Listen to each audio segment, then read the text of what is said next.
Market இன்னைக்கு எப்படி இருக்குன்னு பார்ப்போம். மார்க்கெட்டு ட்ரெண்ட் லைனை இன்றைக்கி தான் டச் பண்ணியிருக்கு. இனி ஒரு கீழே ஒரு கொஞ்சம் செல்லிங் ப்ரெஷர் வந்து தான் இனி மேலே ஏறும். கரெக்டாக இது கடைசி கேண்டில் அந்த இடத்துலையா போய் கரெக்டாக டச் ஆகும். மார்க்கெட்டுக்கு இந்த கடைசி கேண்டிலுக்கு ஒரு இது கொடுத்துருக்கு. பார்ப்போம் 5 மினிட்ல எப்படி இருக்கும் பார்ப்போம். இது கொஞ்சம் இது ஏற்கனவே ஒரு செல்லிங் ப்ரெஷர் வந்திருக்கு. அதனால் இதிலேருந்து மேலே போகிறக்கும் வாய்ப்பு இருக்குது. செல்லர் ஓப்பன் உள்ளே வந்துருச்சு. கொஞ்சம் நீ அப்படி ஜம்ப் பண்ணி எப்படி போயிடுச்சுன்னா அப்போ ஓப்பன் பண்ணால் அப்படி போயிடும். இந்த லைனை பிரேக் பண்ணணும். இந்த லைனை பிரேக் பண்ணால் ஒரு பாஸ்ட் மூமெண்ட் வரும். இல்லைன்னா அப்படியே அந்த லைனுக்குள்ளேயே ஹோல்ட் ஆகிட்டுனா கொஞ்சம் ஹோல்ட் ஆகிடும். 2-3 நாள் அங்கேயே இருந்துட்டு அதுக்கப்புறம் தான் போவோம். சரி பார்ப்போம் எப்படி இருக்கும். 5 மினிட்ல எப்படி இருக்கும்.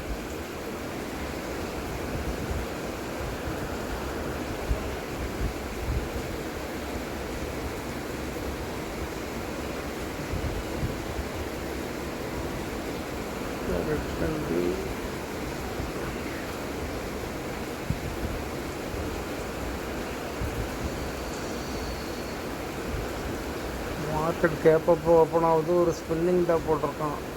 ஸ்பின்னிங் டாப்லேயும் மார்க்கெட்டு பெரிய அளவில் மூவ்மெண்ட்டாக இருக்காது. நான் ஒரேடியாக போயிடுவான்னு நினச்சேன். அது அங்கே போய் மேலே கரெக்டாக அந்த லைனில் போய் திரும்பி வந்துடும். என்னடா திரும்புதுன்னு பார்த்து லைன் போகணும். நான் டெய்லியிலே பார்த்து லைன் போட்டால் தான் லைன் போட்டு பார்த்த பிறகு தான் தெரியுது. அது ஒரு இப்போ தான் லைன்லேயே டச் ஆகுது. அது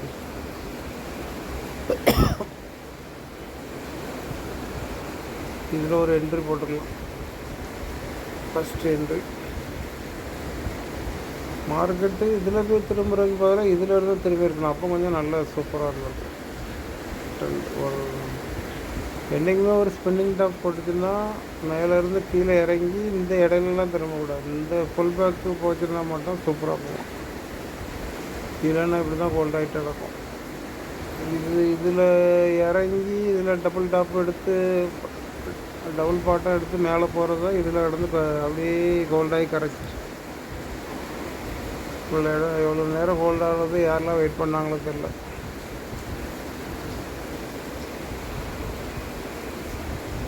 அதுக்கப்புறம்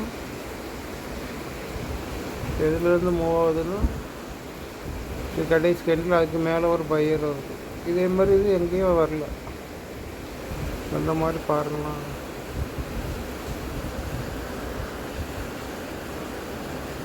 இந்த இந்த இடத்துல இதில் ஒரு இது இருக்குது. ஆனால் அது உள்ளே வந்துடுச்சு. இதில் ஒரு இது இருக்குது. ஆனால் இது மேலேருந்து உள்ளே வந்துடுச்சு. இதுக்கப்புறம் உள்ளே வரல. அந்த ரெட் கலர் கேண்டில் மேலே இருக்குது. செல்லர் ஓப்பனுக்குள்ளே வரல. அதுக்கப்புறம் ஒரு ட்ரெண்டு மாறும். இவ்வளோ நேரம் ஹோல்ட் ஆனது இதில் ஒரு பிடி பிடிச்சிட்டான். பிடிச்சி அந்த டெய்லியில் நம்ம லைன் போட்டு போனால் கொஞ்சம் ஈஸியாக கண்டுபிடிச்சிருக்கோம். மேலே போகுது. அதுக்கப்புறம் இதில் எக்ஸிட் பண்ணியிருப்போம். நம்ம பையரை செல்லர் வின் பண்ணோன்னே எக்ஸிட் பண்ணியிருப்போம். திரும்பும்போது இந்த பையர் ஓப்பனுக்குள்ளே இந்த பையர் ஓப்பன் போகக்கூடாது. போனால் எப்படியும் மேலே தான் வர மார்க்கெட்டு. சும்மா அது கீழே இறங்கி அது டார்கெட் ரீச் ஆகிருக்கு. திரும்ப மேலே தான் வரும். அதுக்கு தான் அந்த இதெல்லாம் சொல்லுது. இந்த இதில் எப்படி ரிஜெக்ட் ஆகிருக்கணும்னா அந்த இதுக்குள்ளேயே ரிஜெக்ட் ஆகிருக்கணும். அப்போ அதில் ஒரு என்ட்ரி சூப்பர் என்ட்ரி போட்டு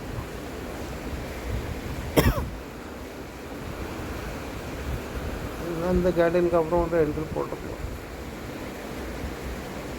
அப்புறம் கீழே இந்த இடத்துல தான் வந்து சப்போர்ட் எடுக்கும். கடைசி கேண்டில் வந்து தான் சப்போர்ட் எடுப்போம். எப்போதுமே மேலேருந்து பிரேக் ஆகணும். ஏதாட்டும் டார்கெட் இருந்தால் அதை ரீச் ஆகிட்டு தான் திரும்ப மாறும் ட்ரெண்ட். அதுக்கப்புறம் மேலே போகிறதுக்கு முயற்சி பண்ணுது. போக முடியல. இதே ஒரு ட்ரெண்ட் லைன் மாதிரி வந்துடுச்சு.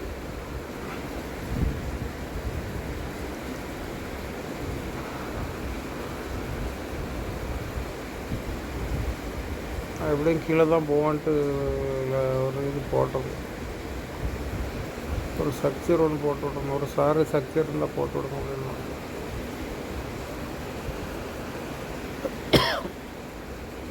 இது எப்படி பார்க்கணும், இந்த கடைசி காடியில் பிரேக் பண்ணி மேலே போதான் பார்க்கணும். இதுவரையும் டார்கெட்டு இருக்குது, இதை தாண்டி மேலே போயிட்டுனா தான் மேலே போக மாட்டேங்க, அப்புறம் தான் கீழே இறங்குது. இதுக்குள்ளே திரும்பிச்சுன்னா கீழே இறங்கி இதுவும் உள்ளே போயிருக்கு. அப்போ எப்படியும் நாளைக்கு பையிங் ப்ரெஷர் தான் வரும். இந்த பையர் ஓப்பனுக்குள்ளே அந்த பையர் ஓப்பன் போகக்கூடாது.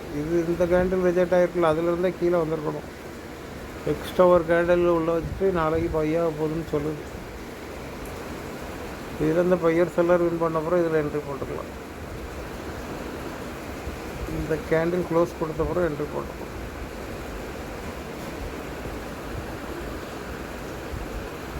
அது வரையும் இதுதான் டார்கெட். ஸ்பின்னிங் டாப்னாலே இந்த இதை விற்கிறது எப்படியாலும் டச் பண்ணிடும். மேலே போயிட்டு திரும்ப ரிட்டன் வரும்போது இந்த இடத்த டச் பண்ணணும், இந்த இடத்த டச் பண்ணணும். வேறு கீழே பிரேக் ஆகுது. நான் இதிலேருந்து பையாகி மேலே போயிடுவோன்னு நினச்சேன். கீழே பிரேக் ஆகி ஒரு ரிஜெக்ட் போட்டு இந்த கேண்டில் ரிஜெக்ட் கேண்டில் ஒன்றா நம்ம இது பையிங் ப்ரெசன்ட் தான், பையர் செல்லர் வின் பண்ணிட்டான் அப்படின்ட்டு லைன் போட்டு மேலே பார்க்கலாம். உள்ளே வரல, இப்படி லைன் போட்டு வச்சுக்கணும். அந்த இதுக்குள்ளே லைன் போட்டு வச்சுட்டு உள்ளே வருதான்னு பார்க்கணும். உள்ளே வந்து இதில் பையாயிடுச்சுன்னா அப்போ மாட்டோன்ட்டு மாறும். இந்த கடைசி கேண்டில் இந்த பையர் இங்கே ஒரு பையர், அந்த செல்லரை பையர் வின் பண்ணியிருக்கணும். எப்படி அப்போ ட்ரெண்டு இப்படி மாறிடும். ஃபஸ்ட்டு ஒரு டைம் ஆகிட்டு அப்போ இது ஒரு ஸ்விங்காக இருக்கும், அதில் போய் ரிஜெக்ட் ஆகி கீழே வந்து திரும்ப சப்போர்ட் எடுத்து திரும்ப மேலே போய் இது ஒரு டபுள் டாப் மாதிரி இருக்கும். இதோட டார்கெட் இந்த ஆரிஜின் வந்துடும். அந்த மாதிரி தான் இது பார்க்கணும். இது ஆனால் இந்த கேண்டில் வந்து ரிஜெக்ட் ஆகுது. இந்த இடத்த அந்த விக்கை கீழே பிரேக் ஆகணும்னு சொல்கிறேன். இந்த இடத்த விக்கை கீழே பிரேக் பண்ண உடனே மேலே ஏறி ரிஜெக்ட் தான் ஆகுது. ஏன்னா அடுத்த கேண்டில் கீழே வந்துடுச்சு, இதில் நிற்காமல் கீழே வந்துடுச்சு, திரும்ப இதில் ஹோல்ட் ஆகுது. நாளைக்கு இதில் அப்போ ஓப்பன் போட்டு மேலே தான் போகணும். நான் 1 ஹவர்லேயே ஒரு ட்ரெண்ட் லைன் மாதிரி தான் இருந்துச்சு.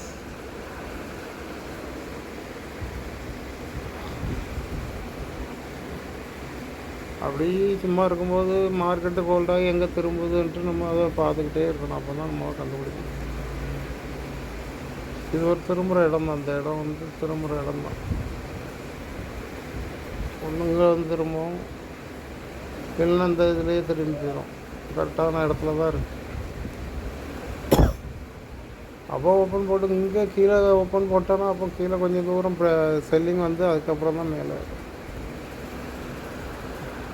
ஆனால் எப்படியும் ட்ரெண்டு அப் ட்ரெண்டில் தான் இருக்குது போட்டுருக்கு. இந்த வீக்லியில் கூட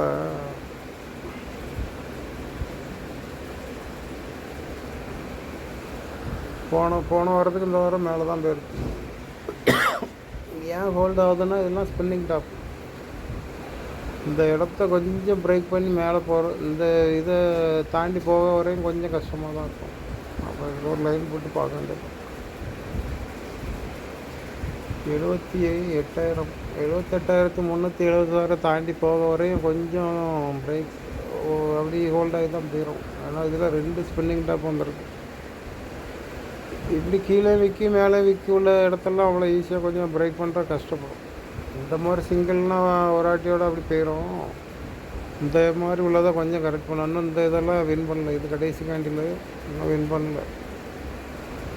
அடுத்த வாரம் எப்படி மூவ் இருக்கும். ஆனால் அப் ட்ரெண்டில் தான் மார்க்கெட் இருக்கும். சூப்பராக தான் கொடுத்து போகிறோம். நல்லா இருக்குது.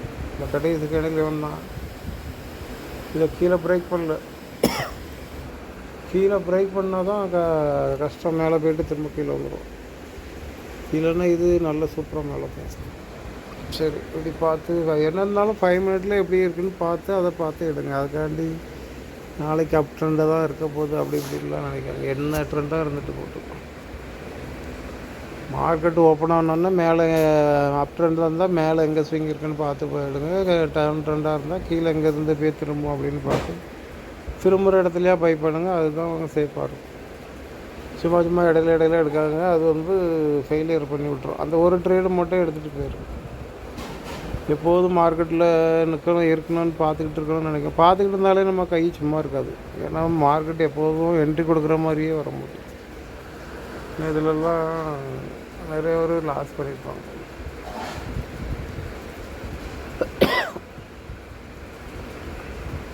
ட்ரெண்டு வேறு அப் ட்ரெண்டுன்னு சொல்லிட்டோமா, எல்லோரும் இதுலேருந்து பையாகி போயிடும்ன்ட்டே இருப்பாங்க. இந்த இடத்துல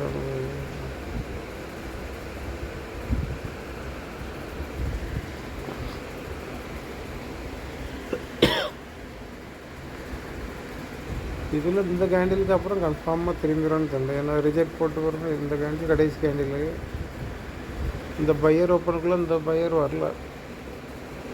இது வரையும் கொஞ்சம் டவுட்டாக இருந்தாலும் இதுக்கப்புறம் நம்ம என்ட்ரி எடுத்துக்கலாம். இந்த கேண்டில் முடிஞ்சாலும் ரிஜெக்ட் ஆகிட்டு அப்படின்ட்டு எடுத்துக்கலாம். ஒரு நல்ல என்ட்ரி. அப்புறம் நல்லா ஃபாஸ்ட்டாக கொஞ்சம் தூரம் கீழே இறங்குது. இப்போ இதுலேருந்து இறங்கும்போது டார்கெட்டு இங்கே தான் வைக்கணும். அந்த இங்கே ஏதாவது பயிர் சிலர் வின் பண்ண இடம் இருக்கும். அந்த இடம் தான் வைக்கணும்.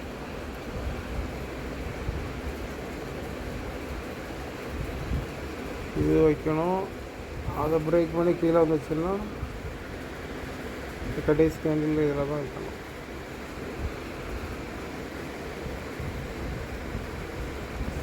இது அப்புறம் பிரேக் பண்ணி கீழே போகும்போது தான் பார்த்து எடுக்கும். இந்த இடத்துல தான் இருந்து ஹோல்ட் ஆகிருக்கு. எத்தனை கேண்டில் ஹோல்ட் ஆகிருக்கு?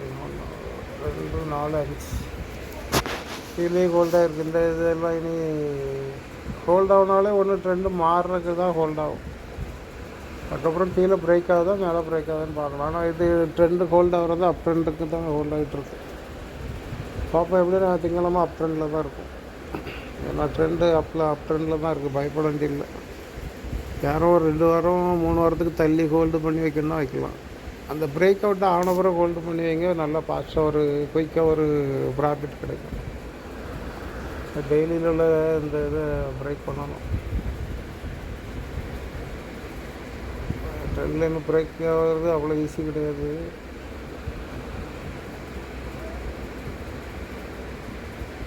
நாமளால் இப்படி போட்டேன். நான் இந்த இவ்வளோ தான் நினச்சேன். அது நான் இது வரையும் கரெக்டாக கொடுச்சு. அப்படி ஒரு இது அதில் ரெசிஷன் எடுத்தோன்னா அப்போ அதுதான் ரெசிஷன் நினச்சேன். இது கரெக்டாக அது மேலே போயும் திரும்புது. இந்த லைனை பிரேக் பண்ணி போன பிறகு நீங்கள் ஒரு ஹோல்டு பண்ணுவீங்க. இதை பிரேக் ஆகிட்டுனா மேலே இங்கேயும் ஒரு இது போட்டுருக்கு. கடை செல்லர் பையரை செல்லர் வின் பண்ணுற இடம்லாம் அப்படி கொஞ்சம் இருக்கும். இந்த மாதிரி ஒரு வந்த பிறகு ஹோல்டு பண்ணி வைங்க. ஃபாஸ்ட்டாக நாங்கள் தூரம் போவோம்.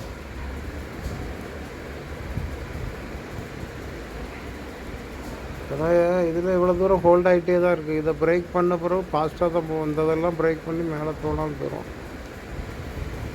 அதுக்கப்புறம் மேலே போய் இதை பிரேக் பண்ணி மேலே போய்ட்டு அப்புறம் இப்படி ஒரு கேண்டில் வந்து